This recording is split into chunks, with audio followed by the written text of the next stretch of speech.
જય જવાન જય કિસાન દોસ્તો, અત્યારે દિલ્હીના સંસદની બહાર આજે જંતર મંતર ખાતે જે કોકરોચ જનતા પાર્ટીનું આંદોલન ચાલી રહ્યું હતું. નમસ્કાર દર્શક મિત્રો, વિડીયોમાં આપનું હાર્દિક સ્વાગત છે. તો દર્શક મિત્રો, અત્યારે હાલમાં બ્રિજરાજભાઈ સોલંકી દિલ્હી પહોંચી ગયા છે અને શું કહી રહ્યા છે તો આના વિશેની સંપૂર્ણ વિડીયો આપણે આગળ તમને બતાવીશું. તો વિડીયોને અંત સુધી જોતા રહેજો. અને દર્શક મિત્રો, આપણી ચેનલ ઉપર નવા હોય અને ન્યૂઝને લગતી તમામ માહિતી મેળવવા માગતા હોય તો આપણી ચેનલને સબસ્ક્રાઈબ જરૂરથી કરજો. હવે જુઓ બ્રિજરાજભાઈ સોલંકી શું કરી રહ્યા છે અને તમારા મંતવ્યો શું છે તે કમેન્ટ બોક્સમાં કમેન્ટ કરીને અવશ્ય જણાવજો. અત્યારે પહોંચી ગયું છે અને સમગ્ર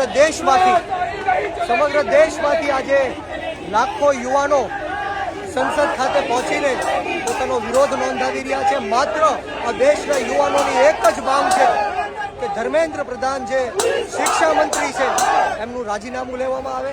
પરંતુ આ બેરી મૂંગી અને આંધળી સરકાર નરેન્દ્ર મોદીજી, અમિત શાહજી એમનું રાજીનામું લેતા નથી. ત્યારે આજે લાખોની સંખ્યામાં તમે જે રીતના જોઈ રહ્યા છો કે સંસદની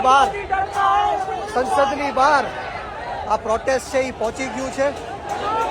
સાધુ સંતો હોય, યુવાનો, યુવતીઓ, રાજકીય નેતાઓ, બધા જ લોકો એક જ માંગ સાથે કે ધર્મેન્દ્ર પ્રધાનનું રાજીનામું. અને આવનારા સમયમાં ગુજરાતની અંદર પણ કોકરોચ જનતા પાર્ટીનું આંદોલન સમર્થન કરવા માટે, એને ન્યાય અપાવવા માટે અને 20 કરતાં પણ વધારે જે વિદ્યાર્થીઓ છે એમણે સુસાઇડ કર્યું છે, ત્યારે ગુજરાતની અંદર પણ એક મહા આંદોલન ચાલુ કરવાનું અમે વિચારી રહ્યા છે.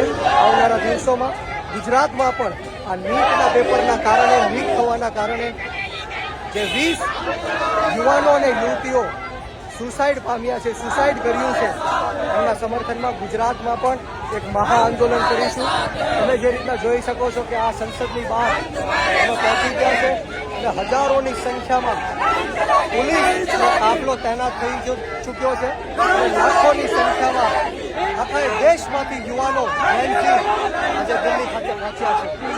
જય જવાન, જય કિસાન, જય યુવા.